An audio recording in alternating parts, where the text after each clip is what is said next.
안녕하세요. 반갑습니다. 안녕하세요. 전국의 우리 유튜브 구독자 여러분, 우리 아프리카TV 시청자 여러분, 안녕하세요. 반갑습니다. 김원입니다. 아이고, 100점 선물 감사합니다. 시작부터 100점이라고 출발하네요. 오늘 미리 한번 얘기를 했었어요. 쭉 얘기를 했는데 제가 오늘 어떤 방송을 하겠다고 듣고 우리 사랑으로써님이 바로 100점 선물 날려주셨습니다. 안녕하세요. 반갑습니다. 우리 유튜브 보시는 분들도 함께 해주시면 좋겠습니다. 아프리카TV 가입 오래 안 걸려요. 그러니까 편안하게 아프리카TV에 방문해 주셨으면 좋겠습니다. 안녕하세요. 반갑습니다. 자, 오늘 우리 12번째 토요 사건 팩트 시간입니다. 벌써 토요 사건 팩트가 거의 진행수로 따지면은 한 3개월 정도가 진행이 됐네요. 진짜 시간이 빠른 것 같습니다. 그래서 오늘 여러분들과 함께 진행하게 될 11개 감사합니다. 함께 진행하게 될 오늘의 컨텐츠는 바로 신정동 엽기토끼 연쇄살인 사건에 대한 팩트 조사입니다. 사실 이 사건은 이미 여러분이 알고 있는 이것이 알고 싶다. 직접적인 명칭을 못 쓰는 걸 유튜브에 많이 질문을 해주시는데 어쨌든 타 방송이기 때문에 직접적인 언급을 피하는 거니까 조금 이해를 부탁드릴게요.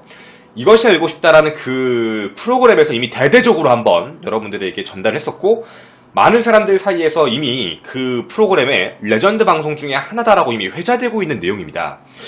뭐 뻔한 거고 다 아는 건데 너 혹시 범인이라도 아는 거야?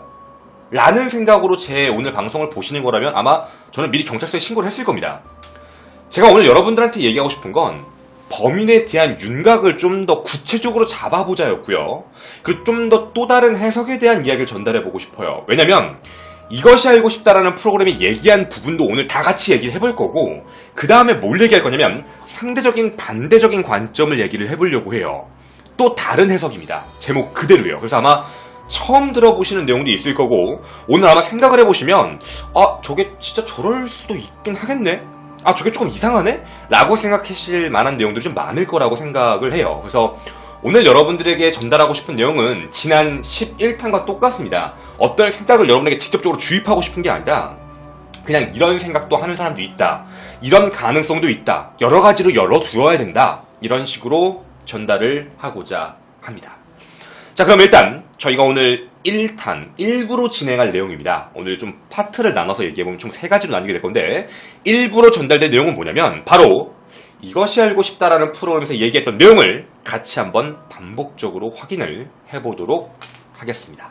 자, 그럼 오늘 본격적으로 이야기를 한번 시작을 해보도록 하자고요. 신정동 연쇄살인사건이라는 명칭이 붙어 있었습니다.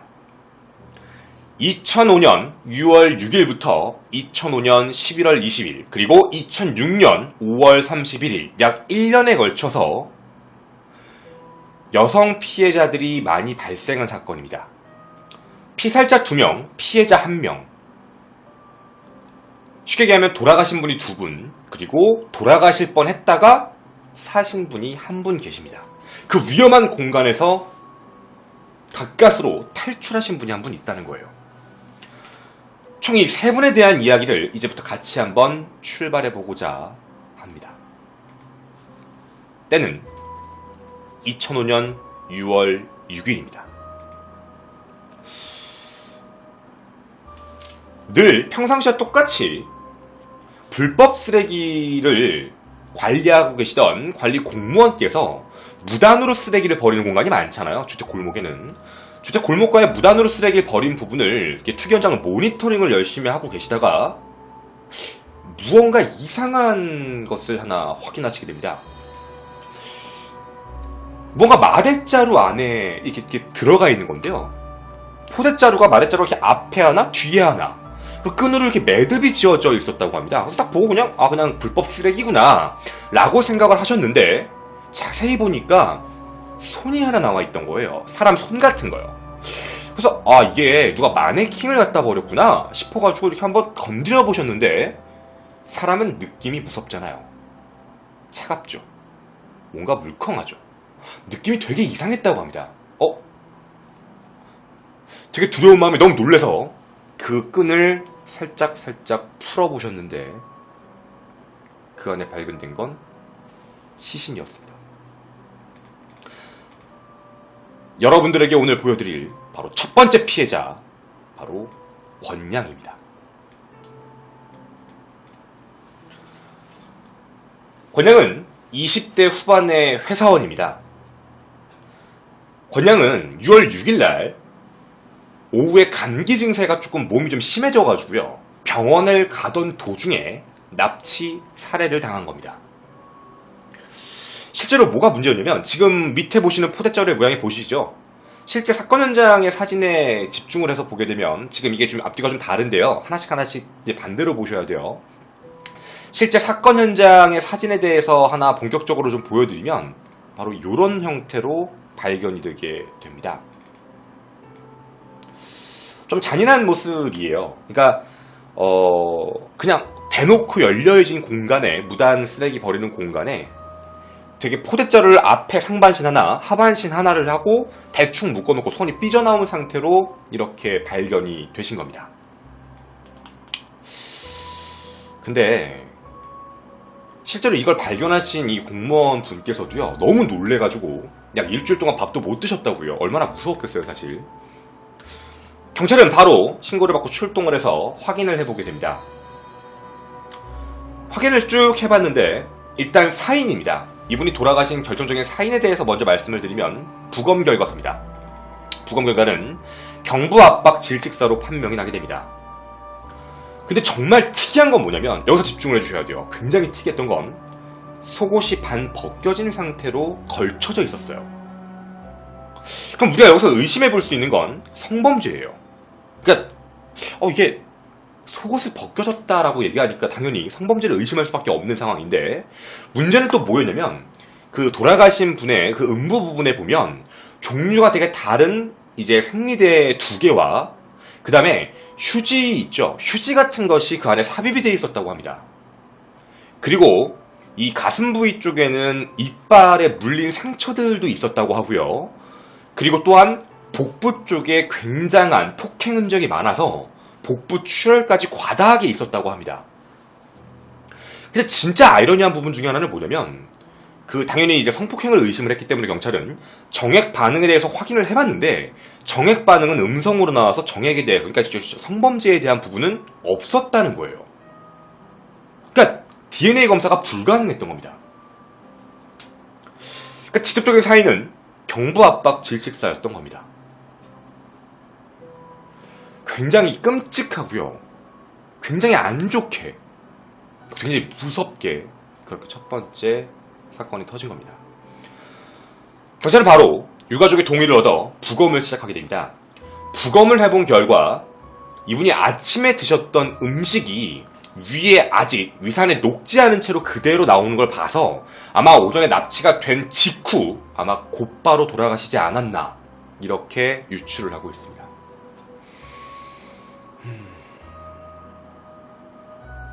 첫 번째 피해자였습니다. 하지만 이 첫 번째 피해자에 대한 얘기가 나왔을 때는 말이죠, 누구도 이렇게 연쇄살인? 이런 생각하는 것도 아니에요. 그냥 와 진짜 미쳤구나, 어떻게 이런 살인 사건이 발생하지? 그냥 모두가 쉬쉬하고 넘어가야 되는, 되게 뭔가 끔찍하지만 조사에도 어떤 단서도 나오지 않았던 그런 사건이었었습니다. 이렇게 또다시 시간은 지나가게 됩니다. 그리고 정확히 약 6개월 뒤 2005년 11월 20일 6개월 뒤였습니다. 친정집에 가겠다라고 말씀하셨던 피해자 이모씨입니다. 피해자 이모씨, 나이는 40대 주부셨습니다. 친정집에 간다면서 집에 나간 후에 연락이 두절됐습니다. 이분이 마지막으로 확인된 모습은 바로 신정역에 있는 CCTV의 에스컬레이터입니다. 그러니까 신정역까지는 올라온 건 사실이에요. 근데 신정역에 도착하셔서 사라진 겁니다. 남편은, 이 이모 씨의 남편분은 그냥 아내가 친정집에 갔으니까 뭐 그냥 별일이 없겠지? 근데 그 다음 날까지도 연락이 되지 않았던 거예요. 뭔가 이상하다 라고 하다가 다음날 연락을 받게 됩니다. 이분도 시신이 되어 나타나게 됩니다. 돌아가셨습니다. 이분도 똑같이 싸늘한 주검으로 나타나게 됐던 겁니다. 근데 말이죠, 좀 뭔가 이상한 점이 하나 있었습니다. 실제 그 마대자루로 시신을 씌운 형태는 앞선 사건과 똑같이 발견이 됩니다. 똑같았던 거죠. 실제 우리가 봤던 내용과 거의 유사한 내용으로, 유사한 모습으로 거의 비슷하게 시신 유기가 확인이 됩니다.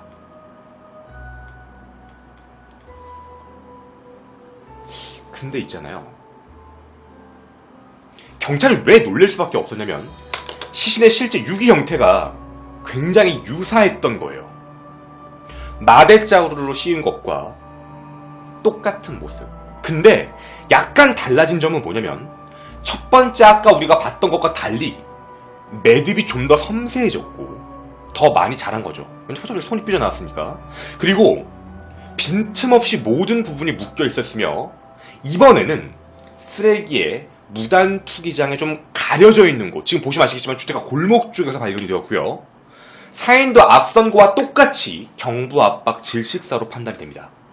복부 쪽에 출혈 그리고 폭행 흔적이 굉장히 강했고, 그리고 또한 노끈, 전기선, 나일론끈 같은 걸로 몸을 다 묶어놓은 상태였습니다.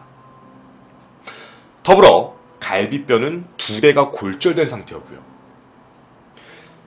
경찰은 이 사건을 보고 첫 번째 약 6개월 전에 있었던 사건과 굉장히 유사하다, 흡사하다 라고 판단을 하게 됩니다. 따라서 경찰은 이거 혹시 연쇄살인이 아닐까? 라는 생각을 하고 이제부터 하나씩 더 깊게 조사에 들어가게 됩니다. 유기장소는 실제로 사람이 거의 다니지 않는 곳이었고요. 밤에는 특히 사람이 더 없는 공간이었습니다. 골목길이었기 때문에. 당시엔 CCTV가 없어서 CCTV에 대한 확인도 아예 불가능했고요. 근데 되게 이상했던 거 뭐냐면, 이 두 번째 피해자의 상의입니다. 두 번째 피해자의 상의에 뭐가 발견이 됐냐면 곰팡이였어요. 이게 두 번째 피해자가 준 힌트였습니다. 곰팡이가 발견이 되었고, 그 곰팡이는 옷 자체에서 핀 곰팡이가 아니라 외부에서 묻은 곰팡이였으며, 그 곰팡이가 주로 번식하는 공간은 실내 반지하예요. 그러니까 반지하에 생기는 곰팡이였던 거예요. 그래서 반지하에서 돌아가셨을 가능성이 굉장히 크다라고 판단을 하게 됩니다. 안녕하세요. 그래서 경찰은 첫 번째 사건과 두 번째 사건에 대해서 이제 공통적인 부분을 잡기 시작합니다. 똑같은 신정동, 그리고 포대자루, 그리고 묶음, 그리고 경복부에 대한 똑같은 사인. 연쇄살인이다. 경찰은 이제부터 여기에 모든 촉각을 곤두세우고 이제 이 부분에 대해서 조사하고 집중하고 확인하고자 하게 됩니다. 근데 말이죠, 그 이후에 별일이 없었어요. 그냥 또 그렇게 시간이 지나갔다는 거예요. 아무 느낌 없이, 아무 일이 없던 듯이 그렇게 또다시 시간은 흘러 지나가게 됩니다. 그러다가 또다시 약 6개월 뒤인 2006년 5월 31일 어마어마한 일이 생기게 됩니다. 피해자는 3차 피해자 바로 박씨입니다. 아까 초반부터 얘기를 들으셨으면 어느 정도는 이제 눈치를 채셨을 거라고 제가 보는데요. 아까 돌아가신 분이 2분, 그리고 도망친 피해자가 1분, 바로 이 세 번째 분이 피해자십니다. 이분은 실제로 이 사건을 겪자마자 바로 경찰에 얘기를 해서 경찰도 실제로 조사를 했었습니다. 아무렇지 않게 조사를 했었고 확인을 해봤고 여러 가지로 판단을 해봤었는데, 근데 말이죠, 여기서 이상한 일이 생기게 돼요. 이제 드디어 무언가 유사한 사건에 나왔던 사람이자, 그리고 거기서 유일하게 생존한 사람의 진술을 지금부터 자세하게 시작해보도록 하겠습니다. 실제 피해자 박씨는 인터뷰에 절대 응하려고 하지 않았다고 합니다. 무서웠기 때문이죠. 왜냐면 범인이 잡히지 않았기 때문에 자신에게 보복이 가해올까봐. 근데 아직도 치료를 많이 받고 계시다고 해요. 다만 앞서 희생되신 2분의 명복을 빌기 위해 이분들은 나와서 이제 용기를 내어 여러분들 앞에 이야기를 하게 됩니다. 때는 2006년 5월 31일, 이게 동시지방선거일이었습니다. 따라서 쉬는 날이었죠. 이제부터 집중을 잘 하셔야 됩니다. 오늘 여러분과 제가 얘기하게 될 중요한 키포인트예요. 2006년 5월 31일 목동 오거리입니다. 양천구에요. 목동 오거리에서 지인들과 만날 목적으로 이분은 택시를 타고 됩니다. 박 씨는 택시를 타고 쭉 가고 있었는데 핸드폰 게임을 하느냐고 목동 오거리를 지나치게 됐고 결국 신정역에 내리게 된 거예요. 실제 목동 오거리와 신정역은 직선거리입니다. 그래서 도보로는 약 5분 정도 걸리는 거리라고 보시면 돼요. 그렇게 멀지 않아요. 지하철 한 정거장 정도의 거리라고 보시면 됩니다. 결국 신정역에서 내렸고요. 택시에서 내려가지고 목동 오거리 쪽으로 걸어가는 순간 갑자기 그 범인, 그놈이 피해자의 옆구리를 칼로 들이댑니다. 사람이 다 있는 공간에서요. 조용히 하고 따라와라. 칼을 댔으니까 피해자는 어쩔 수 없이 따라갈 수밖에 없던 겁니다. 실제 피해자는 여러 가지 반항도 해봤다고 합니다. 소리도 지르고 저항도 했다고 해요. 근데 웃긴 게 뭐냐면 지나가는 행인들이 그걸 보고서 무슨 일이에요? 라고 물어는 봤는데 그 옆에 있는 그 이제 범인이 여자친구가 낮술에 지금 취해가지고 소리를 지르는 거예요. 근데 웃긴 건 이렇게 얘기했는데 그 모든 사람들이 그냥 그렇구나 하고 지나갔다는 겁니다. 그리고 이분은 결국 신정동의 어느 주택가까지 끌려가는데 어느 주택가 골목으로 들어가니까 이 범인이 그때부터 눈을 가렸다고 해요. 눈을 가리고 어느 곳으로 끌려 들어가는데 사람이 감각이 있잖아요. 어느 반지하 쪽으로 내려갔다고 합니다. 반지하 방. 그래서 그 반지하 방으로 딱 끌려 들어가서 자기는 그 안에 이제 눕혀져 있는 상태로 가만히 있게 됐는데 그 범인이 갑자기 TV하고 라디오 소리를 크게 틀었대요. 갑자기. 근데 갑자기 말이죠. 낯선 목소리가 하나 들렸답니다. 왔어? 이분은 여기서 생각을 한 거죠. 공범인가? 이거 공범인가? 왔어? 그래서 말을 그렇게 했다고요. 그냥 너 알아서 처리해라 라는 식의 말을 했다고 합니다. 그리고 결국 피해자는 무언가 누워있는 상태로 그쪽에서 살짝 봤는데 방 바닥에 여러 가지 노끈들이 다 풀어 헤쳐져 있었다고 합니다. 노끈이 키워드죠. 노끈입니다. 근데 조금 시간이 지나서 갑자기 이 범인이 바지를 벗었다고 해요. 바지를 벗고 나서 화장실을 가겠다며 일어섰다고 합니다. 딱 그 일어서는 순간 바깥에 문이 열려있던 현관문이 보였다고 해요. 여기다. 내가 지금 여기 나가지 못하면 죽을 수도 있을 것 같다는 생각을 하셨다고 합니다. 그래서 이분은 곧바로 그쪽으로 뛰신 거예요. 현관문만 보고 그냥 뛰시고 냅다 뛰시고 바깥으로 나가서 탈출을 시도하셨습니다. 근데 이분이 여기서 좀 임기응변이 좋았던 거일 수도 있는데 뭐였냐면 나가서 바깥 대문을 나간 게 아니에요.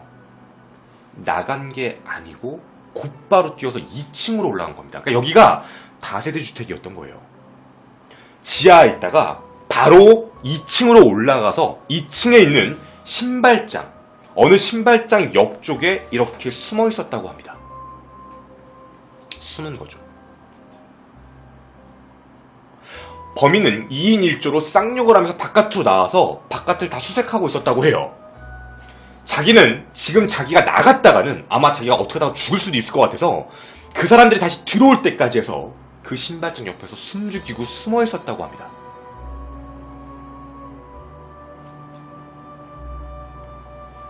그러다가 그 2인 1조는 다시 집으로 돌아온다는 소리를 듣고 문이 닫히는 소리를 듣고 곧바로 이 여성분은 뛰게 됩니다. 근데 이분이 어떻게 뛰셨냐면 진술을 이렇게 했어요. 나오자마자 정신없이 직전으로 그냥 직선 방향으로 계속 뛰었다고 하신 거예요. 그냥 무조건 뛰니까 어떤 초등학교의 정문이 보였다라고 진술하십니다. 그 초등학교가 어떤 초등학교인지 확인하고 바로 남자친구한테 전화를 해서 무사히 집으로 귀가를 하시게 된 거예요. 이렇게 이분은 이 위험한 상황에서 생존하시게 됩니다.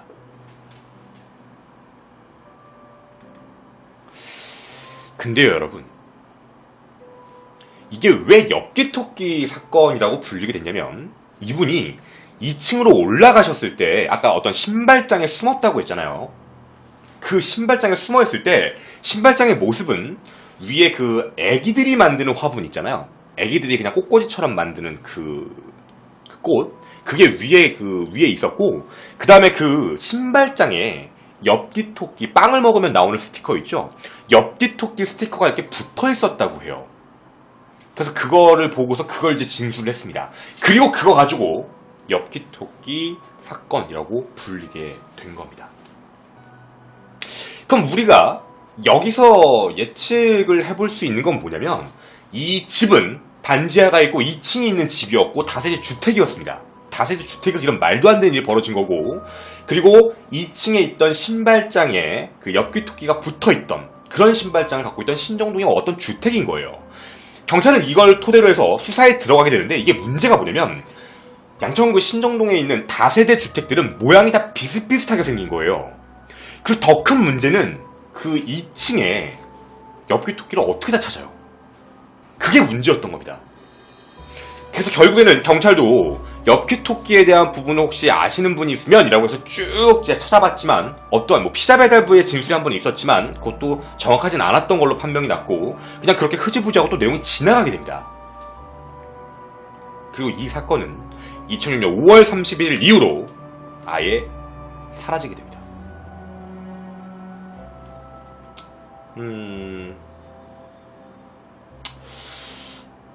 피해자가 마지막 진술을 한 게 있었습니다.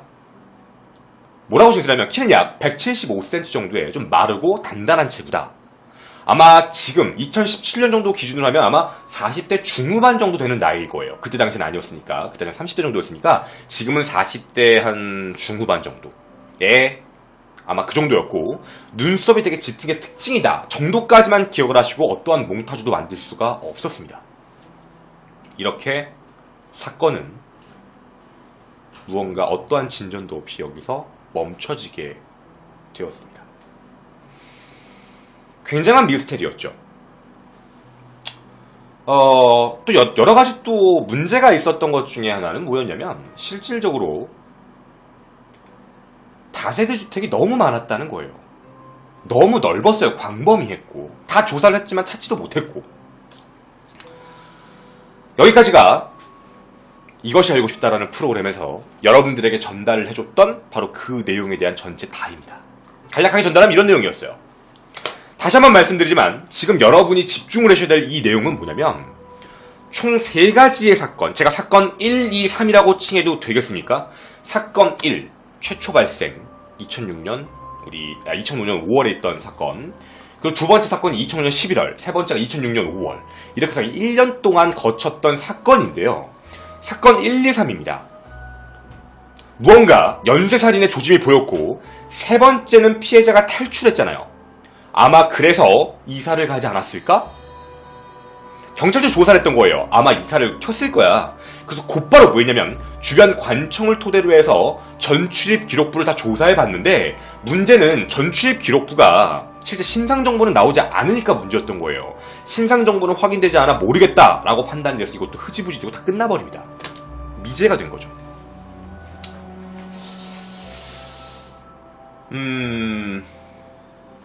제가 여러분들과 여기서 이제 생각해봐야 될 몇 가지가 조금 필요했습니다. 사실 어떤 문제였냐면, 제가 프로파일러 분을 이제 좀 자주 뵙잖아요. 제가 프로파일러 분에게도 이 사건에서 질문을 드렸습니다. 근데 그 프로파일러 분도 굉장히 이 사건에 대해서 약간 학을 띠시더라고요. 제가 지금부터 하는 얘기도 잘 들어주셨으면 좋겠습니다.